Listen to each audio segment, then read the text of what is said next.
విభజన హామీల విషయంలో ఆంధ్ర రాష్ట్రానికి జరిగిన అన్యాయాన్ని ప్రశ్నిస్తూ మిస్టర్ ప్రైమ్ మినిస్టర్ అంటూ లోక్సభ కంగుతినేలా ప్రశ్నించిన గుంటూరు ఎంపీ గల్లా జయదేవ్పై కేంద్రంలోని భాజపా ప్రభుత్వం వెంటనే ఈడీ దాడులు చేయించడం అందరికీ తెలిసిందే. గల్లా అరుణకుమారి వారసుడిగా రాజకీయాల్లోకొచ్చిన గల్లా కుటుంబానికి అమరరాజా బ్యాటరీస్, గల్లా ఫుడ్స్ వంటి పలు వ్యాపార సంస్థలు ఉన్నాయి.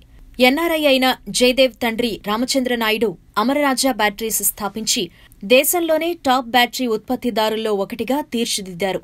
ఇతర టీడీపీ నాయకులను భయపెట్టినట్టుగానే జయదేవ్ను భయపెడదామనుకున్నా పప్పులు ఉడకకపోవడంతో రాజకీయాలతో ఏమాత్రం సంబంధం లేని జయదేవ్ బావమరిది సూపర్ స్టార్ మహేష్ బాబును టార్గెట్ చేశారు.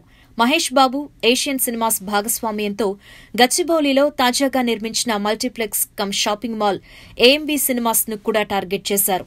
నిన్న గుంటూరు ఎన్నికల ప్రచారంలో గల్లా జయదేవ్ ఈ అంశాన్ని స్వయంగా తెలియచేశారు. అయితే తాను కానీ తన కుటుంబం కానీ ఇలాంటి బెదిరింపులకు, బ్లాక్మెయిల్ రాజకీయాలకు భయపడేది లేదని ప్రధాని మోదీకి, తెలంగాణ సీఎం కేసీఆర్కు ఈ వేదికపై నుండే తెలియచేస్తున్నాను అని అన్నారు. ఈ వీడియో మీకు నచ్చినట్టయితే లైక్ చేయండి, షేర్ చేయండి. మరిన్ని ఇంట్రెస్టింగ్ వీడియోస్ చూడడానికి మా ఛానల్ కు తప్పక సబ్స్క్రైబ్ అవ్వండి.